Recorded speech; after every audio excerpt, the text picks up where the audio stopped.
Hello and good afternoon, everyone.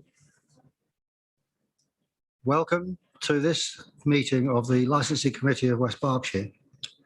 I'm Councillor Rick Jones, the Chairman of the committee, and I'm being supported by Councillor Phil Barnett, the Vice Chair, and the other members of the committee in attendance are Councillor Adrian Abbs, Councillor Jeff Beck, Graham Bridgman, Billy Drummond, Tony Linden, Graham Pask, and Claire Rolls. Flo Churchill, Maura Fraser, Sean Murphy, Beth Farco, and Julia O'Brien are the officers who will be advising the meeting. David Lucas, who is an external consultant and who drafted the Statement of Gambling Principles, is also in attendance. Jack Cariami is the clerk to the committee, and Stephen Chard is the Zoom host. Before we start the meeting, I would like to explain, for the benefit of the members of the public who may be watching, that tonight's meeting is being held in what we call a hybrid format. Following the expiry of the emergency coronavirus regulations that permitted remote meetings, all of the council's public meetings must now take place in person at a single specified geographical location, with the physical presence at that location. The current COVID-safe capacity of the council chamber means that not all attendees are able to attend in person. For this meeting, some committee members and some officers are attending in person, with others joining remotely via Zoom. Those people in the chamber are sitting socially distanced and are thus permitted to remove their face masks while seated. The meeting is being live streamed on YouTube, so members of the public are able to follow proceedings. For the benefit of those engaging remotely, I will now ask the clerk to the committee, Jack Cariami, to run through some standard reminders about the way we conduct meetings via Zoom.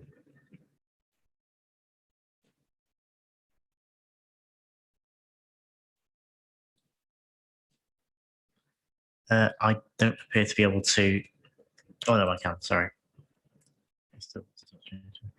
The host has disabled participant screen sharing.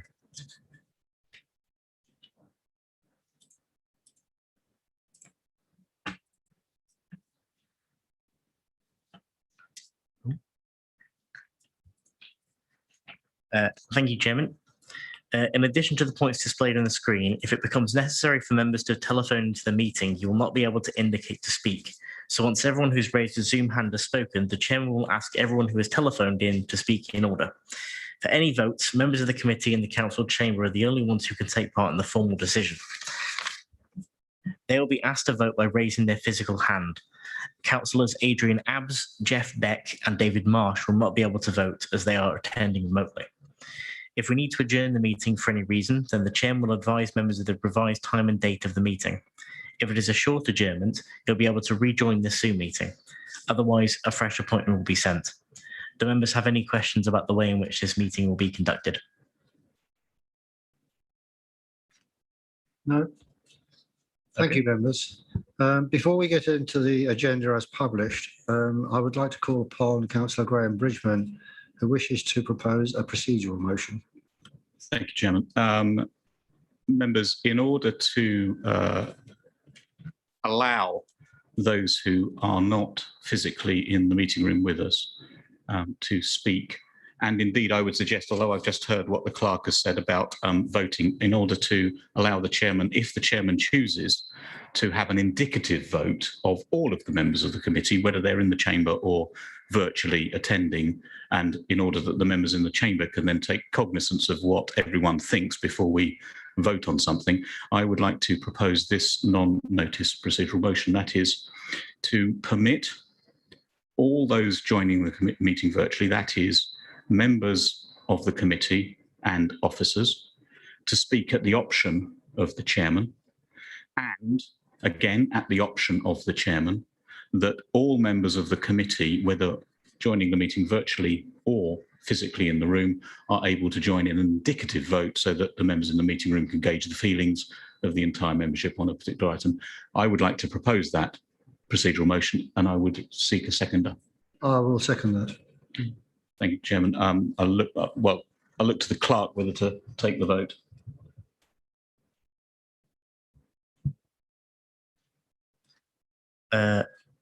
If you're in favour, please raise your hand.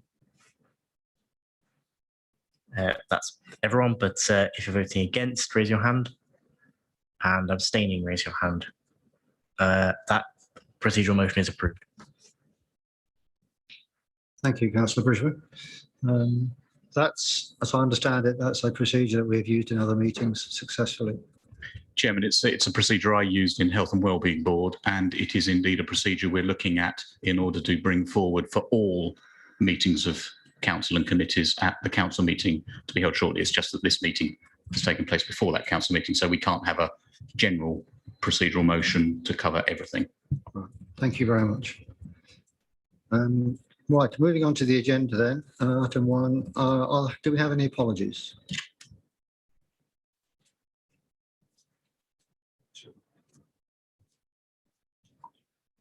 Through you, Chairman, I don't know whether the clerk's been informed, but I do know Councillor Billy Drummond, the present Mayor of Newbury, is involved in other engagements this afternoon. I suspect he's probably still involved. So can I, on his behalf, send these apologies, please? Councillors Peter Argyle and Martha Vickers have also sent apologies. Thank you. Chairman, on a point of order, I would just wonder, I mean, for the minutes, we're going to need to record those who are physically in the meeting and those who are virtually in the meeting, just to make it clear when and if there's anything voted on, who was voting which way, in order to make sure that we're not then challenged. It's just, I think the minutes just need to reflect that. I don't think anyone would take any particular point on it. That makes absolute sense. Make a note of that, please, Jack. Right, item 2, the minutes of the last meeting. They were forwarded to everyone. Has anyone got any comments on them? Any concerns? Do I have a proposer and seconder for Chairman, Councillor Beck has raised something. You are on mute, Councillor Beck.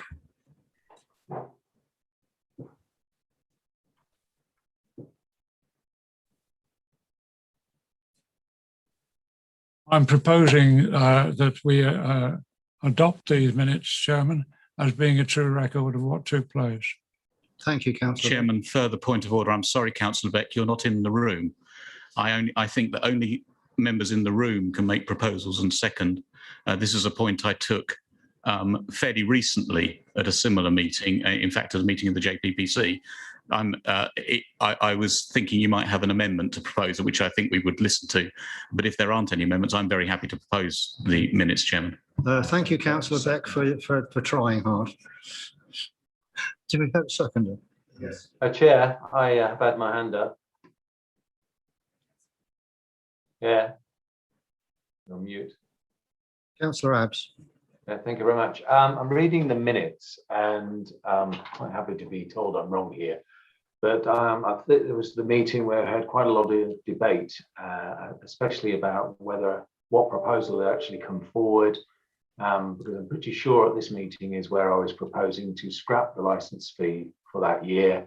And then we hold a debate about whether Councillor Barnett had in fact put the proposal forward, and therefore before my proposal came forward, and so on and so forth. I don't see any of that reflected in the minutes. It is. And I'm wondering why. But I say, unless I'm misremembering the meetings, which I didn't think I was that far out, but I'm happy to be told I'm wrong. Chairman, I read it this afternoon. I agree with Councillor Beck, Chairman. If Councillor Abbs would like to look on page 9, there's a whole paragraph about his contribution. Indeed, it certainly makes it clear that you would like to recommend that no fees should be raised this year. Thank you very much. I only seem to have 6 pages on the agenda I've got. So I guess I'm looking at the wrong document. Thank you very much, Councillor Bridgman. Okay. Thank you, Councillor Abbs. So, sorry, we have a proposer and a seconder. All in favour of accepting the minutes?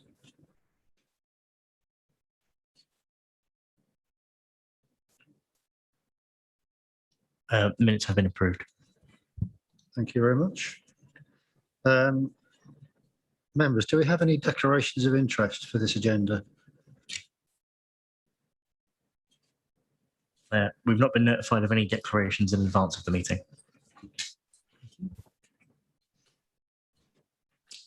In which case, we turn immediately and quickly to item 4. The next meeting of the committee is due to take place on the 8th of November 2021. Do members have any comments to make or any amendments they'd like to make to the forward plan? No. I see no hands, inside or outside the room. So I guess that's a no. So the forward plan will go ahead as published. Right, we now get to the first substantive item on the agenda, which is the draft statement of gambling principles.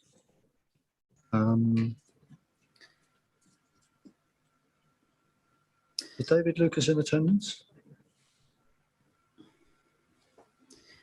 Chairman, yes, he's in the waiting room. I can bring him in into the chamber, but it will need to be the committee will need to suspend standing orders to allow him to speak. All right, let's have this discussion first then.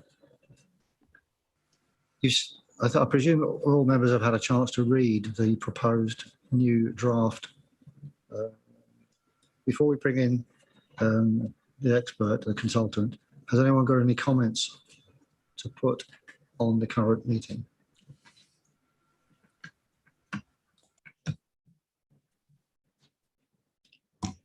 Yeah, I had a read through yesterday. Other than our training session, there's nothing really substantial on the changes. I just wondered if officers could confirm that. Yes, if I can do that through the chair, thank you. Yeah, as the report lays out, there are no substantial changes, but we were hoping that David was going to be allowed, as he wrote the policy, to explain what changes there are.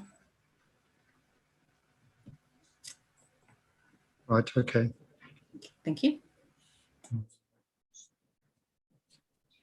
Oh, I'm trying to look at the thing. Councillor Beck. Thank you, Chairman. I would endorse what Councillor Linden has actually just said. I've sort of read through the papers and I think they are a pretty true representation of what we are aiming to achieve. And I would congratulate the officers who have actually prepared this, because it is not an easy task. Right.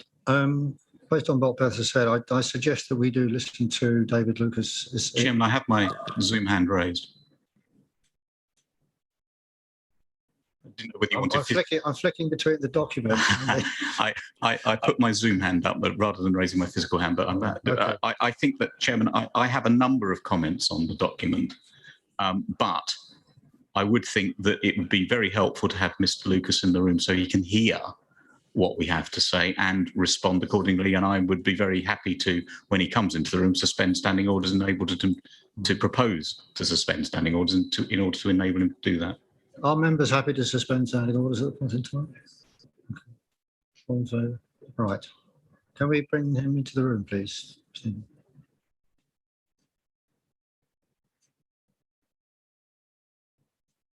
Mr. Lucas is now in the meeting room, Chairman. Mr. Lucas. Good afternoon. Hello. Can you please introduce the report that you've helped to draft so that the members understand the changes from the previous versions and the key points that we need to take cognizance of? Certainly, Chair. And if it helps members, I was able to hear the comments that you made helpfully beforehand. Councillor Bridgman, I know you've got some comments. So I on the basis of what I've heard so far, I think I can be relatively brief, you'll be pleased to know, as a lawyer, and keep this hopefully succinct. So the task, and again, thank you for giving us the opportunity to be involved in this. The timing couldn't have been better, because the Gambling Commission sent out a notification to all local authorities in England and Wales, saying that they had made amendments to their guidance to licensing authorities, which you'll remember from the training, those that were there, is one of the documents that the Commission produced to assist authorities with to discharge their functions under the Gambling Act.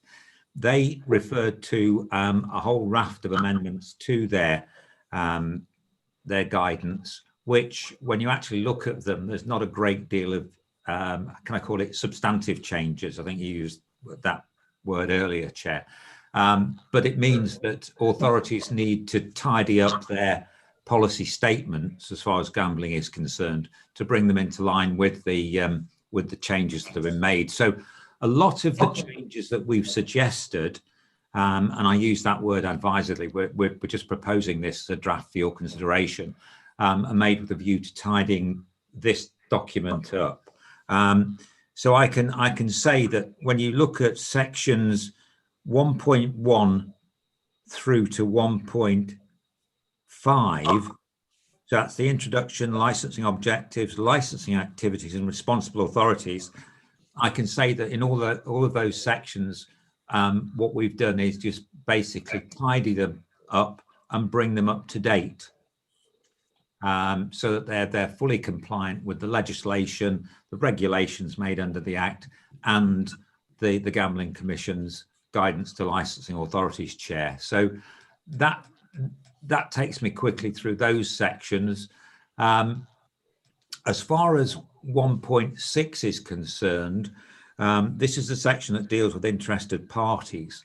What I've suggested is, apart from tidying it up, I've also suggested hopefully a clearer definition of business interests and the people such as councillors and members of Parliament that can be involved, and the fact that whether or not somebody is an interested party will be taken on a case-by-case basis. And the reason I've done that is because the regulations to the Act require licensing authorities just to state in basic terms the principles that they apply. So we're not putting it in just for the sake of it. We're basically suggesting some hopefully straightforward ways of identifying how you as a licensing authority approach the question of who will be regarded as a responsible authority. So that's the explanation for that longer amendment to that section. Basically, I've replaced one paragraph with 4 paragraphs in very basic terms, but they're not long ones. So it's not intended to be wordy, it's intended to be helpful, basically, members. In the information exchange 1.7, the changes there are intended just to update it and bring it more up to date with current legislation. 1.8, enforcement, is tidying up.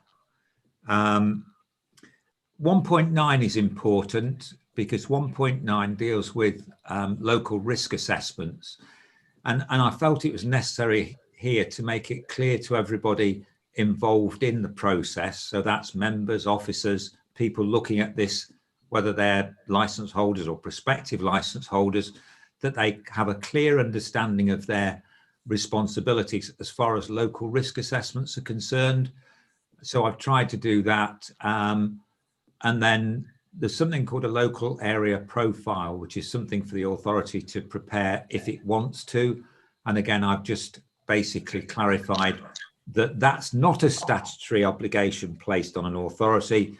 And if this authority decides to have a local area profile for gambling purposes, it will be a separate document and available from the licensing authorities or the licensing team.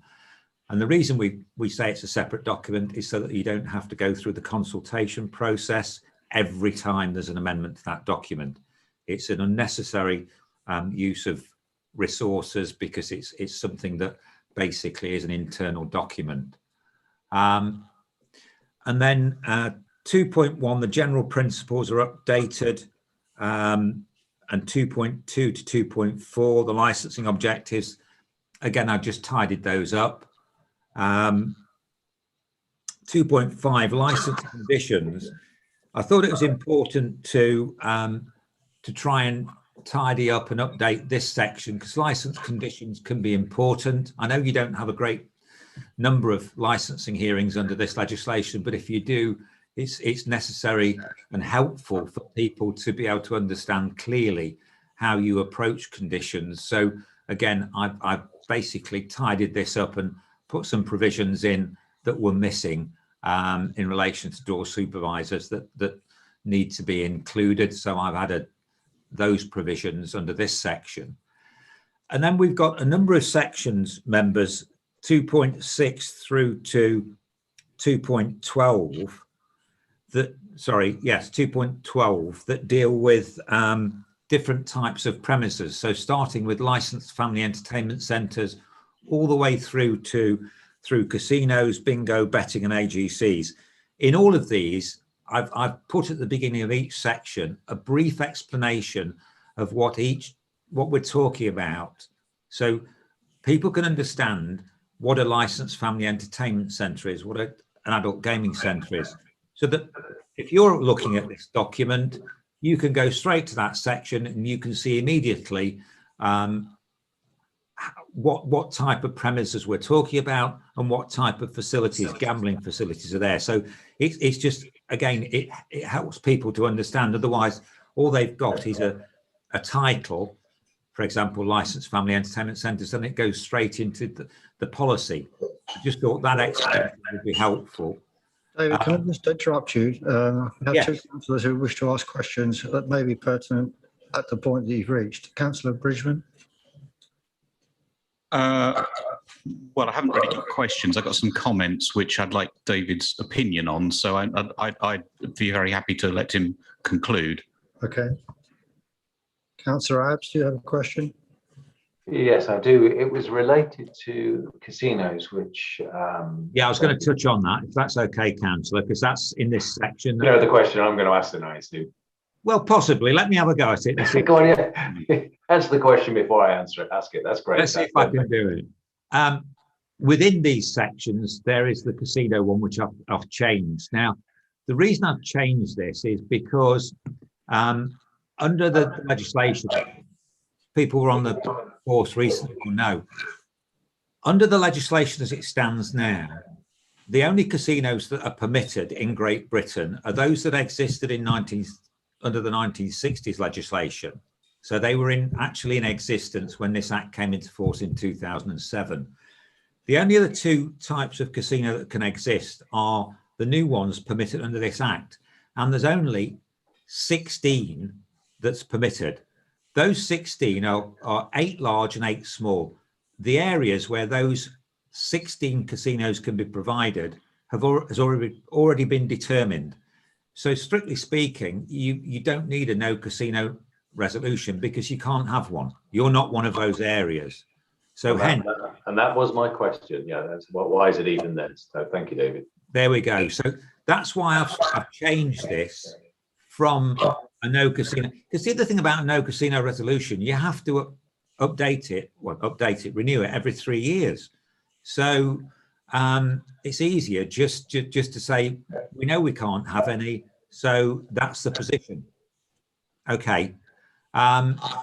So that's casinos. In relation to tracks, which is within this section, so tracks is 2.11, I think. 2.11, yes, tracks. When we're talking about tracks, we're talking about not just horse tracks, dog tracks, but there's a definition of a track and it's wider. So it covers sports areas or grounds where sports events can be held. So I put that in and explain that as part of that description. But then tracks have some quite, as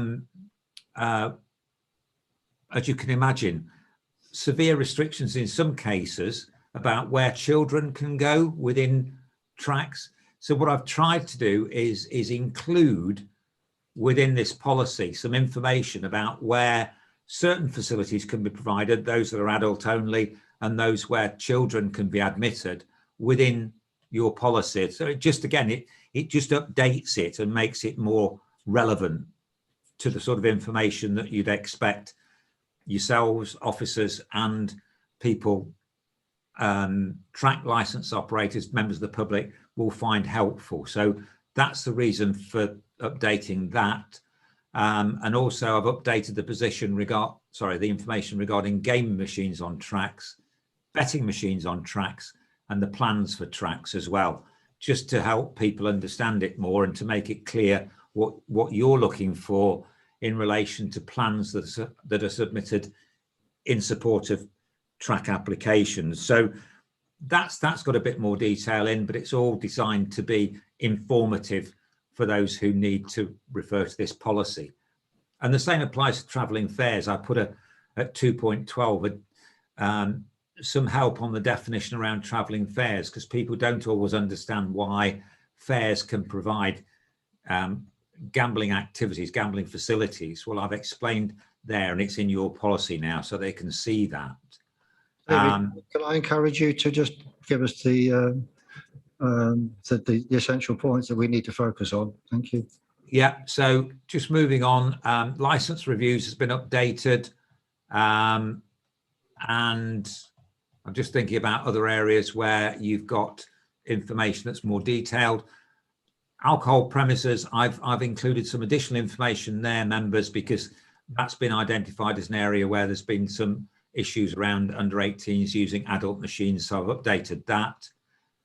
And then it's just updating in the sections on permits as well. So the only section I've added in relation to these latter sections, everything's just updating them. I've added a section on small society lotteries, which as an authority you register. So 3.7 is a new section, but again, it's just there to help with information about the requirements as far as registering small society lotteries is concerned. And that, Chair, I was almost there. That's it. So it's largely, as I say, tidying it up, bringing it up to date, and adding some information which I hope people will find helpful. That's it. Thank you very much, In a David. nutshell. Comprehensive briefing for us. Bit too comprehensive in parts, but I'm sorry. No problem. Councillor Bridgman, do you still have comments to make? I do indeed, Chairman. And to some extent, as David will discover, some of this has followed discussion with the monitoring officer and with one of our solicitors, Beth Varco, who I know is listening and available to speak should we need her to. My first question isn't really aimed at David. It's a question for officers. We've got a 12-week consultation period in this paper. And further down, one of the options that was considered but clearly rejected was a 6-week consultation. The problem I have is that there is no, this is at 6.1, there is no reasoning as to why the 6-week consultation period was rejected. So I just want to clarify why we're in a 12-week consultation when, for example, the local plan, which is a major document, will be going for a 6-week consultation. Councillor Bridgman, I think if we're going to a more general discussion, I need to reinstate standing orders. Well, yes, but I'm going to come on to, perhaps we can park that question for officers and come back to it, and then I'll deal with all the comments that David might wish to respond to. I hope he doesn't particularly, but we'll see. Generally, and if you'll bear with me, I've got highlighting through my PDF copy, so I'm going to have to scroll up and down to find various bits and pieces to comment on. And the first one, and of course at that point my scroll decided to stop working. In the contents section, it starts with Part A and then jumps to Appendix C. Now I know, having read it, that we've got parts A, B, C, D and E, and we've got appendices A, B and C. So clearly, at the very least, the contents table needs tidying up. Further on down, I have a number of suggestions which will be covered by a proposal I have to make about formatting of this document. But just to give you some instances, we have a mix of fully justified and ragged justification in here. So there's obviously been some new text lobbed in. So for example, on page 8 of the draft, page 32 of our pack, we jump from full to ragged. Now, my view is that any document this council puts out as a policy should be consistent throughout. So that just needs tidying. Also, that the footer to this draft policy refers to it being adopted in 2021. Well, clearly, it won't be adopted until 2022, and at the moment, it is clearly a draft. And on the subject of dates of adoption, there is a reference in, I think, the covering paper to it running from the 31st of January 2022 to the 31st of January 2025. Now, I looked at section 349 of the Gambling Act, and the Gambling Act kicked off 3-year reviews, starting with I don't know why the Secretary of State decided on the 31st of January 2007, but that's what the Secretary of State decided, which means I think they run from the 31st of January to the 30th of January, if they're annual, and you then renew them on the next 31st of January. So I think that date has to be at 4.3 of the report, has to be 31st January 2022 to 30 January 2025. I think there are a number of things we could do to tidy up some aspects of the grammar. For example, there are references to the guidance, and we could have quite easily defined the guidance as the guidance and then only referred to the guidance throughout. Yet we refer to the guidance to licensing authorities issued by the Gambling Commission in a number of places. There's some other formatting changes I think that the council would want to adopt in order to put this out. There are some acronyms used where at the start these acronyms are quoted, are put in brackets and quoted, and further down, for example, the LCCP isn't in quotation marks. So there's a consistency issue about how we are defining acronyms. More fundamentally, and this is the point that was raised by legal earlier on today, the policy includes a whole load of references to delegations. So the whole of, I think, Appendix B is a list of delegated functions and how those delegations will be dealt with.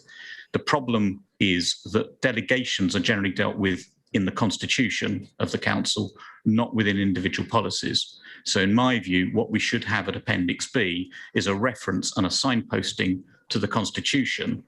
And then the constitution needs to be checked to make sure that all these delegations have been picked up in the constitution. And the constitution is a creature of council. The constitution is reviewed by the Governance and Ethics Committee. So really, I propose that this whole scheme of delegation is extracted from this gambling policy and is put through the process that the Governance and Ethics Committee takes a look at it, and we amend the constitution should we need to in order to pick those issues up. So with those things in mind, I have an amendment to propose to the proposal. I think it's at 2.1, and that would be to read this, the following: that the draft revised statement of gambling principles prepared under section 349 of the Gambling Act 2005 as appended to this report and as amended prior to consultation to deal with any minor typographical or formatting changes which must be agreed by the chairman and the monitoring officer be approved for consultation. In other words, we're not stopping the consultation taking place, but we're making sure that the document we put out to consultation has been agreed by you and agreed by the monitoring officer before it goes to consultation. So that's my proposed amendment, but I'd be very happy to hear what David has in response to that, if anything. Thank you, Chairman. Yes, thanks, Councillor. I think I fully accept. Quite happy to look at the tidying up point. The delegations. I was just trying to turn up the section in the Act that deals with delegations. The point about this is, and it's a question of consistency.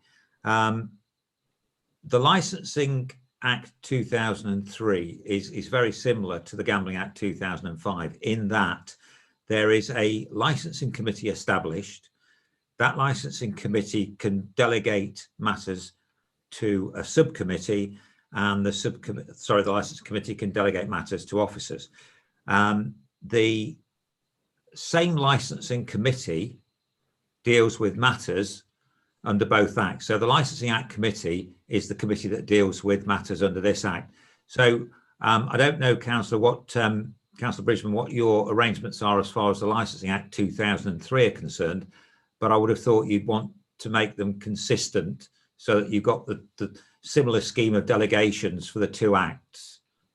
So quite happy to look at this point further, but what I want to ensure is that they're dealt with consistently. That's what I'm trying to say, because it's the same committee under both. Chairman, if I may, I think this is opportune to ask Beth if she has any comments, because she will be closer to the constitutional issues of this council than either of us. So the point that I just make is that in the course in principles, it's the scheme of delegation, Appendix B, the scheme of delegation.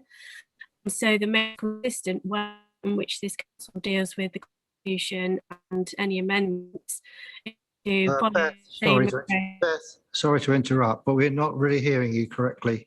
So we can't can't hear me. Can you not hear me?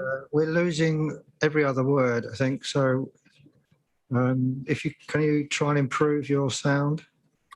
I will try my best. Significant today. Hear me? We can hear you, but we're still losing odd words, which makes it impossible to understand what you're saying, really.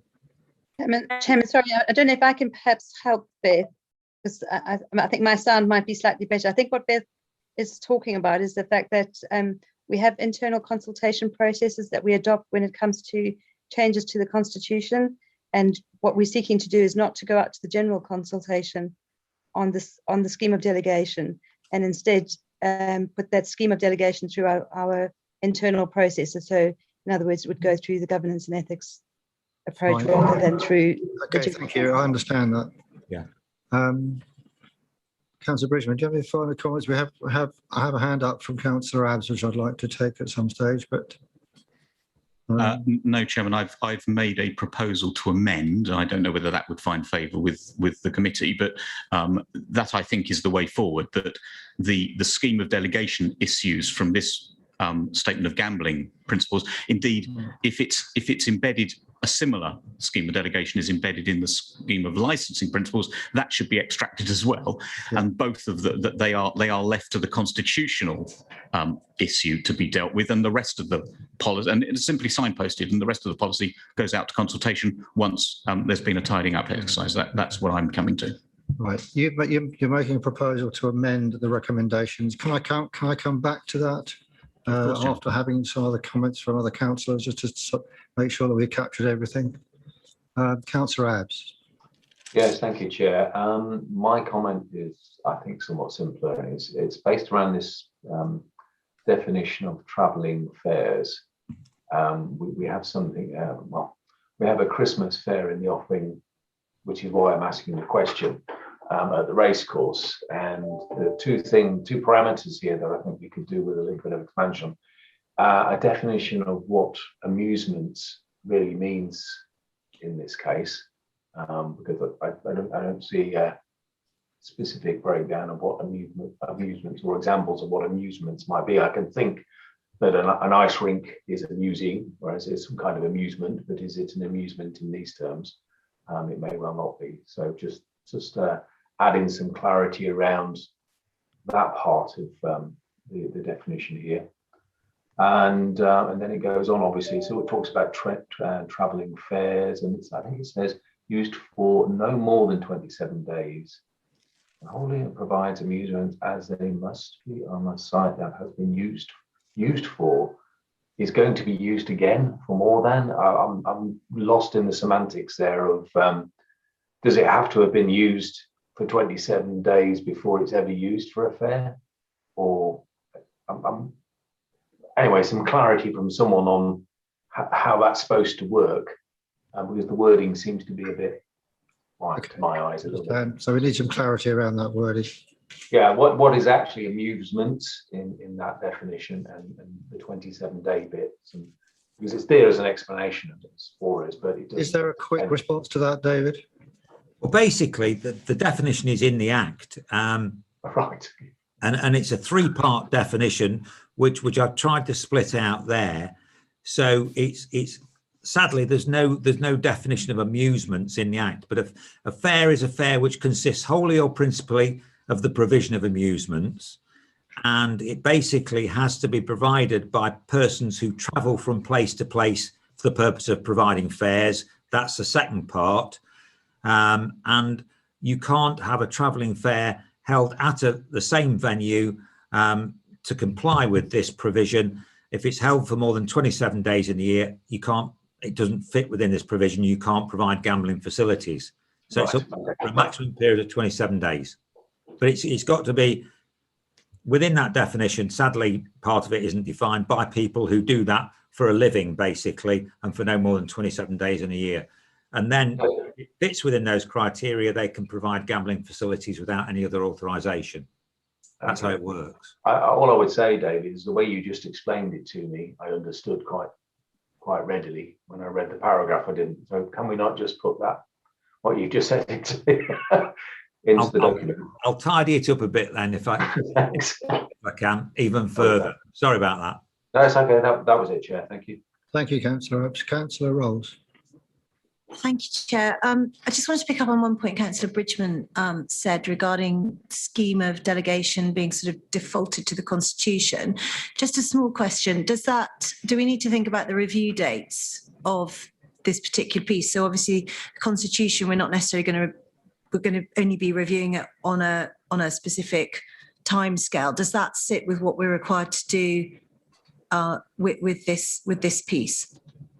If I may, Chairman, I think it does entirely, because obviously when this policy is reviewed in 3 years' time, 3 years from January 2022, then the same question will arise. And we'll need to check, obviously, then that the signposting in any future policy to the scheme of delegation signpost to a scheme of delegation that works within the Gambling Act and gambling principles. So it's all, I'm not saying that the delegations in this draft are wrong, not at all. I'm simply saying they're in the wrong place. They need to be extracted from this and dropped into the Constitution. And if there are any amendments needed to be made to the Constitution because the Constitution doesn't have these precise delegations, then that's the question for the Governance and Ethics Committee and ultimately for Council to make sure that everything is tidied and happens properly. Right, members, I see no other hands. What I'd like to do is propose, Chairman, is to go back to standing orders. All in favour of restoring standing orders? Thank you.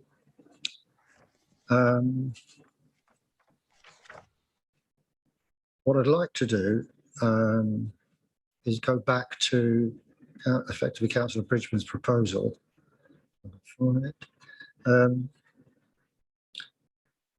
Apart from the minor amendments and formatting issues which he amended, and I also noticed that the index page was certainly not correctly formatted. There were certain things missing.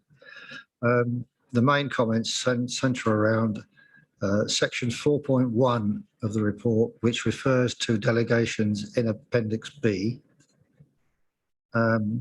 and all of the detail in Appendix B, which, and I've looked at the equivalent appendix in our overall policy, licensing policy for the council, And obviously what we're suggesting here is that that becomes consistent, because that also in Appendix B simply refers to the Constitution for the scheme of delegation. So if I can tell me if I get this wrong, because if I can summarise what Councillor Bridgman is proposing is to modify recommendation 2.1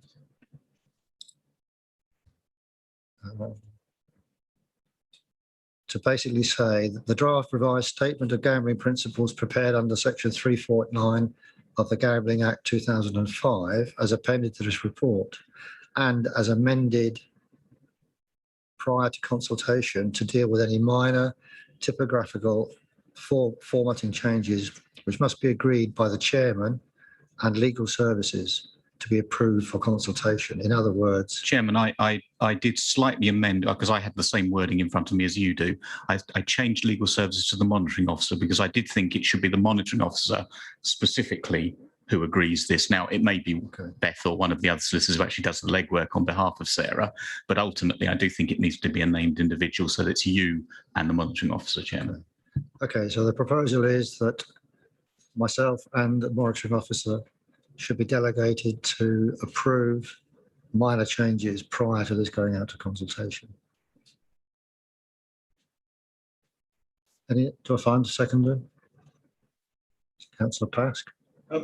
Chairman, I'm happy to second, and if I could, as a newcomer to this committee, at least after a gap of about 20 odd years, say that I think the bulk of what I read is, and this is a big compliment I hope, is to me as a newcomer very understandable and very good. I concur fully with the comments Councillor Bridgman made in terms of the detail, but I think the gist of it is completely understandable in plain English.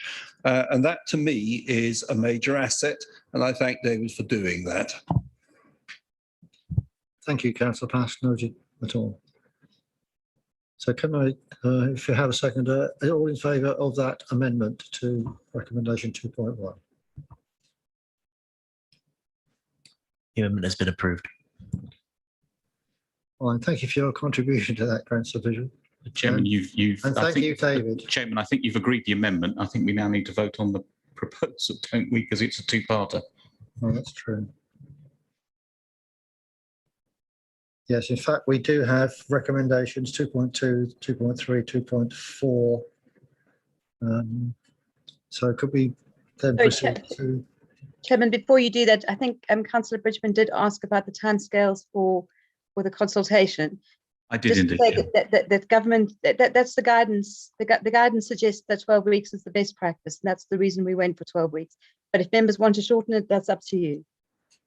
Asked and answered. Very happy with Maura's explanation, Chairman. Okay. So turning to recommendation 2.2, that the Public Protection Manager is authorised to proceed with a formal consultation for a 12-week period between the 5th of July and the 27th of September 2021. So Councillor Barnett to propose, Councillor Rolls seconding. All in favour? That's been approved. Recommendation 2.3, that the parties as set out in paragraph 5.10 of the report will be consulted. I don't think there's any controversy about that. Councillor Rolls proposed. I'm happy to second. All those in favour? That recommendation has been approved. And finally, 2.4, that we bring any comments from that consultation back to the 8th of November licensing meeting for discussion prior to the report being presented to Council in December. Councillor Bridgman proposes, Councillor Pask seconds. Again, all in favour? That recommendation has been approved. Right. Thank you very much, members. He's not still online, but thank you, David, for your help in preparing and explaining that report as well. Right, members, we turn to item number 6 on the agenda.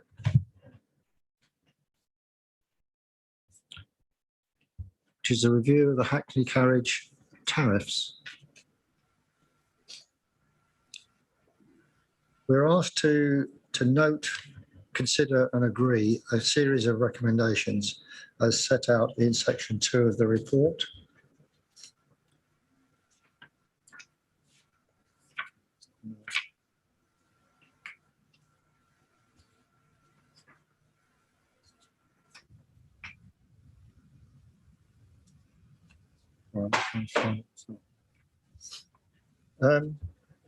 We've been in discussion on this subject, both internally and with the trade, for several years now.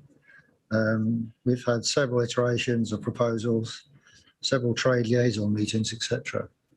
Although I'm reasonably new to this subject, it's obvious to me that we've had difficulty as a council making consistent communications with the trade, getting consistent responses and being able to move forward on a certain principle. However, I think recent meetings have made considerable progress, and thanks also to some sterling work by Councillor Bridgman. We do have a set of proposals in front of us, and we are asked to look at various options for a new tariff, a new and simplified tariff structure. Again, for these to go out to consultation, we're not formalising the finals. We're looking at the consultation. Now, I think there are still differences of opinion, but the proposals in front of us, we believe, have the most general support. You've also been sent a last-minute submission from one of the taxi trade with a different proposal, rather reverting back more towards the previous tariff, and I'll ask Graham to comment on that in a moment. Whichever option we choose, the structure should be more simple for the trade and especially for customers to follow. I think that the structure that's being proposed is a more flexible one and more easily adapted, and those are the reasons for the changes. I'll let Councillor Bridgman explain the detail to members as he's worked it all out, and also perhaps to refer to the last-minute submission by Mr. Brown for his comments before we start to discuss in general. Councillor Bridgman. Chairman, thank you. Members, just to reflect on how we reached where we are. Back in 2016, the trade asked for some increases to taxi fares. And when the committee, as then constituted, looked at what was being proposed, it became apparent that the distances, there were 3 tariffs, Tariff 1, Tariff 2 and Tariff 3. And Tariff 1 was general, everyday, Monday to Friday, normal times of the day sort of tariff. Tariff 2 was bank holidays and other times. And then Tariff 3 was special occasions like Christmas and New Year and so on. And it became apparent that Tariff 2 had different distances and timings in it from Tariffs 1 and 3. And to my mind, at that time, that made no sense whatsoever. I did not understand how we had ended up with some, from my mind, pretty esoteric distances. And if you look at the current tariffs as out on the council's website, you can see what I'm going on about. So I came to the conclusion and proposed to the committee and ultimately to the trade that we got to a position where there was some greater sense in the distances. And I suggested, for no particular reason than it seemed to me to make sense personally, that we move to 1/10 of a mile, because that was neat and tidy, and 176 yards worked out fairly neatly. If you look at the current tariffs, there are distances like 146.7 or something yards. In other words, two of the tariffs were working off a 1/12 of the mile. And of course, a mile does not divide precisely into 12. So you end up with a recurring number. Presumably taxi cab meters, hackney carriage meters can take account of that, but I didn't see the logic. I suggested 1/10 of a mile. Now that found some favour in the committee and ultimately found some favour in discussions we had with the trade. And at our last meeting with the trade, we discussed whether or not 3 tariffs were necessary or whether only 2 tariffs. And I have no particular opinion on this. I don't mind whether there's 1, 2 or 3 tariffs at all. It's entirely a matter of logic and for the trade. The trade seemed to say to us that there wasn't a logic to the 3rd tariff, that it would be better to have 2 tariffs. So 1 tariff for, if I put it like this, normal days of the week and normal times, and tariff 2 for everything else. There was also some favour found for the concept that the 2 tariffs, let's say there were 2 tariffs, even if there were 3, the 2 tariffs would be linked by some formula. So, for example, tariff 2 might be half as much again as tariff 1, or a quarter of much again, or twice as much. I wasn't hung up on what that proportion was, but I did think that having a proportion between tariff 1 and tariff 2, and then between tariff 2 and tariff 3, made some sense. So we put out an interactive spreadsheet that allowed someone to put in different amounts for different bits of the tariff and to see what that worked out at. And also it then produced percentage increases on the current number. Now, because we are proposing to change the distances, it isn't consistent. The change between what we currently allow taxi cabs, and remember, let us all remember that this is a maximum. This is not what they're required to charge. This is the maximum they can charge. The difference between the maximum at a different distance and the proposal turned out to be different percentages because of the change in distances. So there wasn't a consistent change in percentage. But we ended up with effectively 3 proposals for a tariff 1 and tariff 2, one which came out at around about 0, so it wasn't an increase at all, but it basically moved the distances from 1/12 of a mile to 1/10 of a mile. The second one, which came out roughly at a 5% increase across the piece, and the third one, which came out at roughly a 10% increase across the piece. And those were the tables we put out for discussion, and the feeling seemed to be that the trade wanted us to go with 5%. And the reason that we were told, and this certainly wasn't something that we were proposing, but what the trade, and there were others in the room, and you can disagree with my recollection of what the trade was saying to us, but my understanding of what the trade was saying to us was, we've been hit by the COVID pandemic. We're already told that hackney carriage prices are too high, but we do need an increase. And we don't want an increase that's in line with inflation. And inflation is somewhere, I recall I did an inflation calculation since the last time that the numbers went up, and it works out somewhere around 17%. The trade was saying we do not want an inflationary increase because that will just put the punters off. We want an increase, but we want it limited. Now, I don't know whether that is a view across the trade, because after all, those members of the trade who were in the meeting with us, it was a limited number, and my recollection is there were 2 hackney carriage drivers in the meeting, and they may or may not be representative of the trade. So my proposal would be to go out to consultation on 2 proposals, one 5%, one 10%, and see what the trade thinks of those 2 alternatives. Now, if I then look at what came back at us from a member of the trade as a result of officers going out and discussing where we had got to.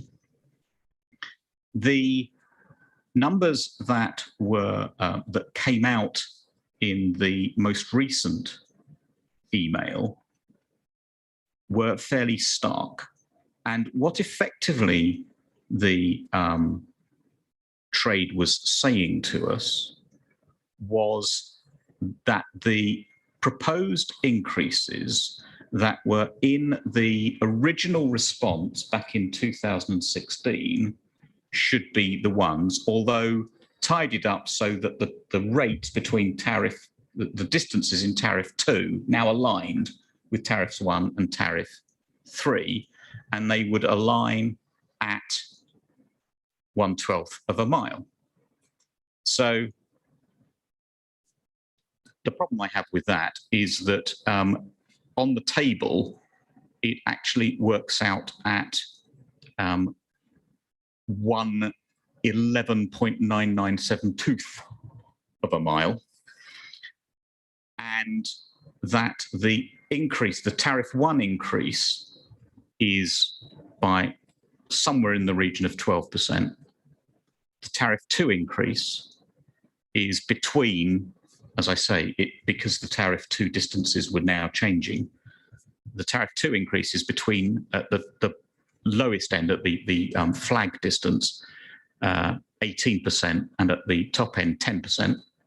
And the tariff 3 range is from 25% at the flag distance and 13.8% at 10 miles.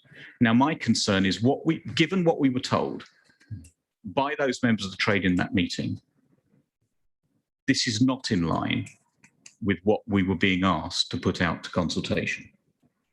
So that is the reason I am suggesting that we don't go with that proposal that came to us relatively late in the process, but I make no criticism of that. Perfectly happy to look at it, and I have looked at it, and I did those calculations. But my concern is about those rates of increase, given what we were told about the effect of COVID on the trade. So I propose, Chairman, that we go out with 2 tariffs and 2 rates, 5%, 10% on 2 tariffs, and we see what the trade, and we explain in our consultation how we have arrived at that and what what discussions we have had with the trade in order to arrive at that point. And we see what the trade says. So that is where I'm coming from, having been embroiled in this since 16. Thank you very much. If you'll excuse me, Beth has had her hand up for a long time, so can I invite Beth to join to speak? If your sound is now working. It might be working. Can you hear me? We're still losing words, I think, but try. So there's a problem with the notified problem with the title, so to make it clear to the public and watching that Councillor is making a tariff. Sorry, Beth, we still can't understand what you're saying.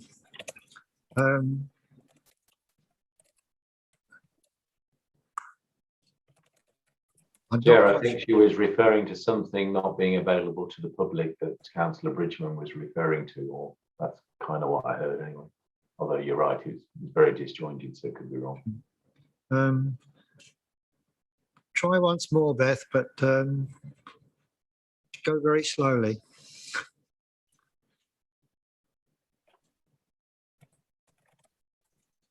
Hello. Chairman, if I may. On the chat, I'm going to put it on to Richmond and then hope you can read it out. Okay, great. Thank you. Chairman, whilst Beth types away, I think, so thank you to Councillor Abbs for that analysis. I think I understand what is being said. In other words, because this agenda went out with the position we were in at the time the agenda went out, in other words, the numbers in the appendix, and I've just been referring to an email that we received from a member of the trade. The public who have had the agenda will not know what the and I take that point entirely. So to the extent that I've muddied the water, I apologise to those members of the public watching. But I did think it was important that we acknowledged that we had received that proposal, if I can put it like that, from the trade, because after all, I am proposing that we reject it, in essence, and we ignore it in essence. So I did think it was important to acknowledge it in order to reject it, but I entirely take the point. I'm just having a look at what Beth has typed. Councillor Parsky wanted to say something. Yes, Chairman, thank you. I'm all in favour of having a simple system, an easily understood system, rather than a complicated one. And I see exactly where Councillor Bridgman is coming from, asking and suggesting for tenths of a mile, which do, of course, divide in from 1,760 as opposed to twelfths. I'm quite ambivalent about whether group 1 and 2 should be multiples of each other, but again, it does add a degree of simplicity. My question, however, and I'm sorry, Chairman, I'm going back a bit in time when I was last here, and that's probably 20 years ago. We used to have meetings with 3 representatives of the trade who were there consistently and took advice from their members. And it appears almost as though we're getting random, if that's not an inappropriate word, observations from individual drivers and owners and so on. Whereas, and I would just very politely and gently urge the trade, if they could be consistent in their approach, making representations to us, and perhaps elect a regular band of 2 or 3 people, possibly with a substitute or 2, rather than us considering potentially quite a lot of different variations on the theme. It would be assisting us, it would be assisting them as well, I believe. It's certainly what used to happen. So I'm broadly in support of, in fact, did you make a proposal, Councillor Bridgman, about going out on those figures? Or those suggestions? I didn't make a formal proposal, but I'm very happy to make one. I do just point out, Chairman, and I know other members have their hands up, that the point Beth was making is that every time we say, and I'm going to TARIFF, I think, I'm trying to spell tariff in my head, it comes out as terrorist, apparently. So that was the point she was making, which I entirely take on board, because I've suffered from Zoom and YouTube subtitles before, I can assure you. There have been some very weird words in there. Okay. Councillor Barnett. Thank you, Chairman. I think, the way that Councillor Bridgman is sort of summing this up and trying to simplify and put a way forward which would be clear and understanding and would be very much in line with a lot of the comments that were brought forward, which I know Councillor Pask is just identified some concern in relationship to, and I don't like using the word maverick, but individual concerns by individual members, which is not necessarily the views of the majority. And I think Councillor Bridgman is trying to take on board the general consensus, and I know Councillor Pask has already tried to identify that he would be prepared to support a motion which, if Councillor Bridgman is putting it forward, and I definitely would be, because I think it's the common sense approach, and I think it encapsulates the general views of how we would feel an open and transparent way of progressing this that would be seen to be fair, taken on board the concerns of individuals within the trade, because there is individuals that feel strongly in certain directions, and also the way that we're finding ourselves at this present time after the unfortunate circumstances that some of the trade have experienced for the last year. So, if you're putting that forward as a proposal, I'm definitely going to support it. If you haven't actually seconded it, Councillor passed. Well, I'm prepared to second it. Chairman, sorry, Chairman, before you carry on, if I may, I've just had a chat message from one of the officers who has asked me to, and I take on board what is said to me, if we could do the following, and therefore I amend my proposal to this extent.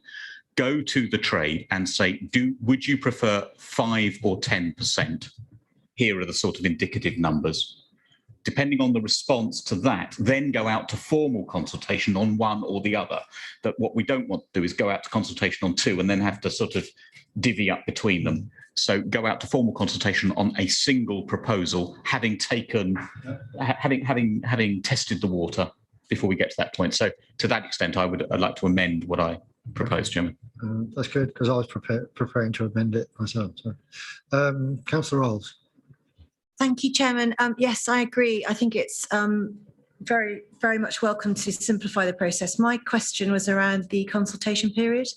I think it's at 2.7, which suggests a 2-week consultation on this.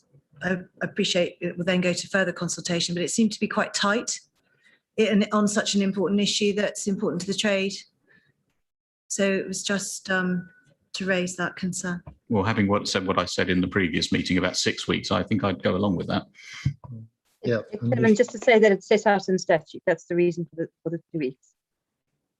Sorry, but if we consult, the 14 days is set out in statute. That's the reason for doing it. But what we could do is consult the trade, and then we would have a proposal from the trade, because that may be the part, Councillor Rolls, that will take a bit longer, is for them to come back, and then we will seek comments from people who probably use the taxis. Yeah, Chairman, I think the distinction is between the consultation with the trade and the public consultation with those who would have to pay these fares. And I take the point, as always, that if there's statutory involved, I'm sure Councillor Rolls and I would always wish to defer to the statute. All right. Yep, okay, I hope that clarifies it. Councillor Linden. Yes, thanks. Thanks, Chairman. What's going on here? Thought I switched it off. I've got it muted. I've got speakers muted.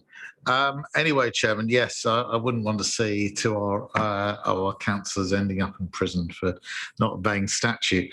But yes, the licensing trade have been on this committee since 2003. Might have been there a year before as well.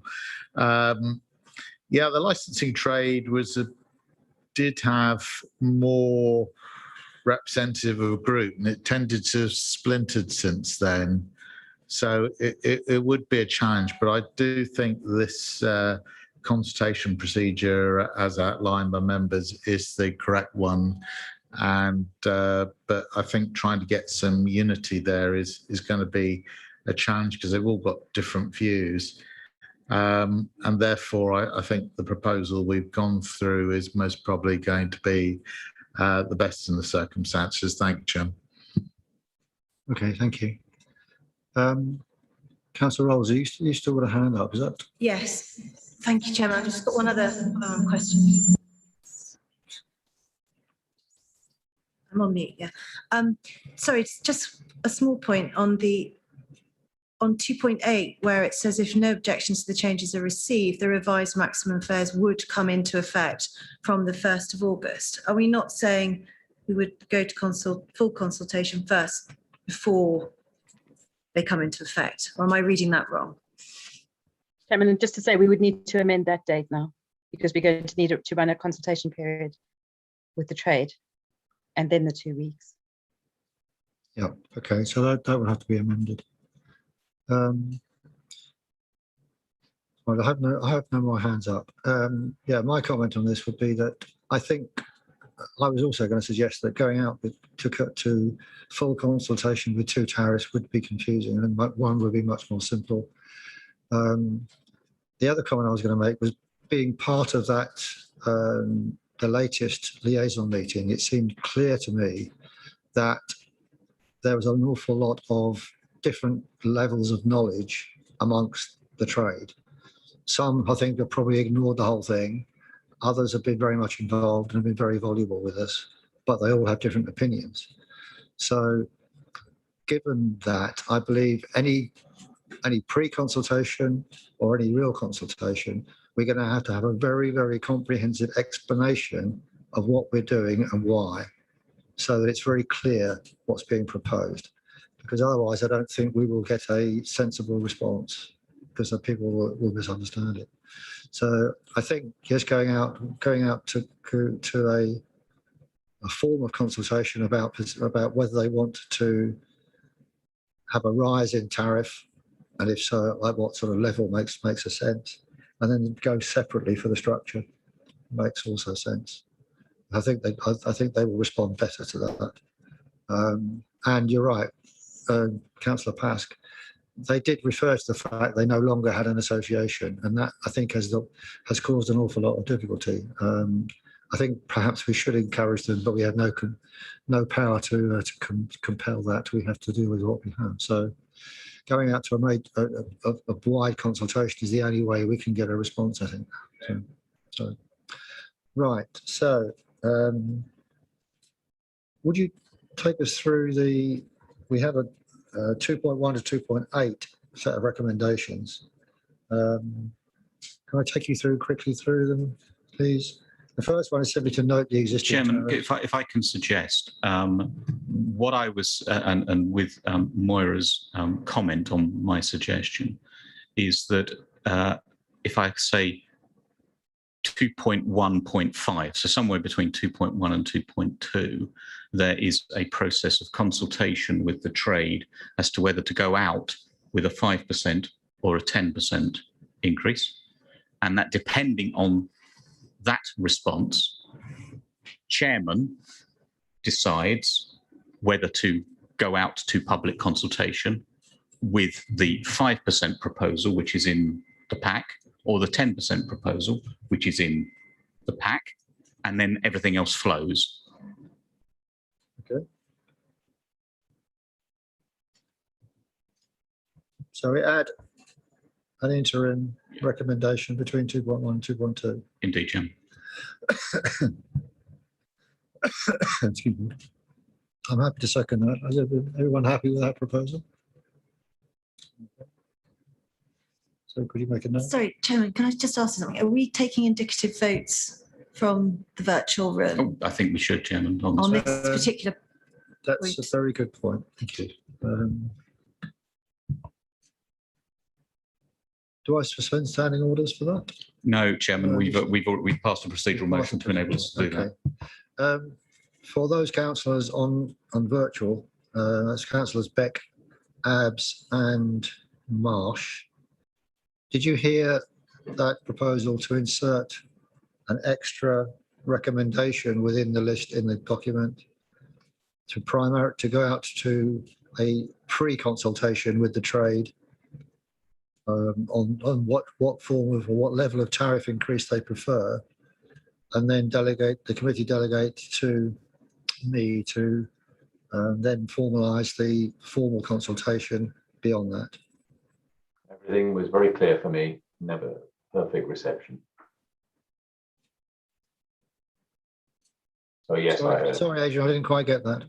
The opposite way around. I said, no, I heard everything perfectly, thank you. Oh, okay, thank you. Councillor Beck, you had your hand up. You need to unmute, Jeff. Councillor Beck, you need to unmute. I heard everything, Chairman, and I fully support the proposal. Okay, fine, thank you. Councillor Me Marsh? too. Yes, I did too. All right, thank you. In case it wasn't clear, yes, I also support the proposal. Okay, thank you very much. Fine. So members all happy to support that, right? So that effectively covers 2.2, because we've decided to do a pre-consultation on effectively options 2 and 3. Chairman, if I may propose that we now, with that amendment, accept the proposals at 2.1 to 2.9 on block, and I'm happy to propose that. sorry, can I just say with the amendments to the dates? Indeed. Yeah. Okay. Yes, apologies. Yes, with amended dates as previously discussed. Okay. Okay. Everyone happy with that? Okay.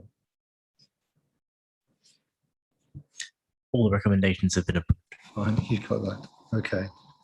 Fine, Sorry, thank you. Chairman, can we just clarify if members are wanting to run the ordinary hours till 10 o'clock or till 11 o'clock? That's that's 2.3, yes? Yeah. Have you got that in front of you, members? What's the background to that, Maura? The current proposal is that the current situation is that the unsociable hours run until 10 o'clock. We have been lobbied by the trade to say that they feel that 11 o'clock would be more appropriate.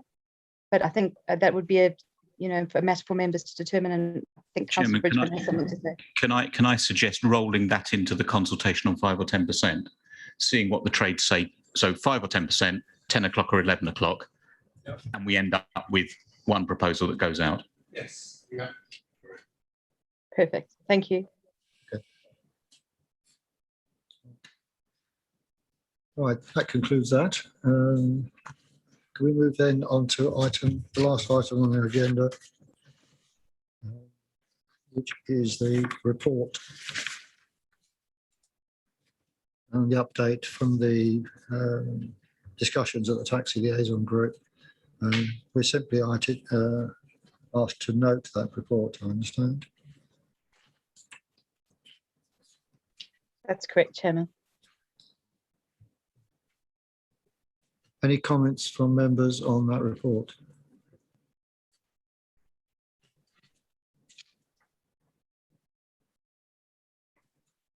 Any from our virtual members? No?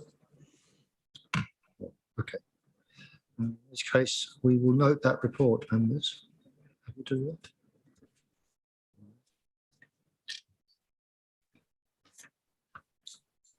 That brings us to the end of the agenda.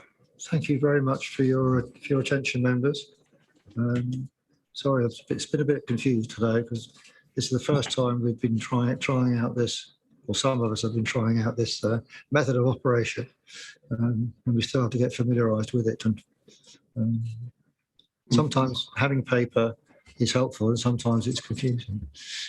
So there we go. But thank you very much for your attention. I declare the meeting closed.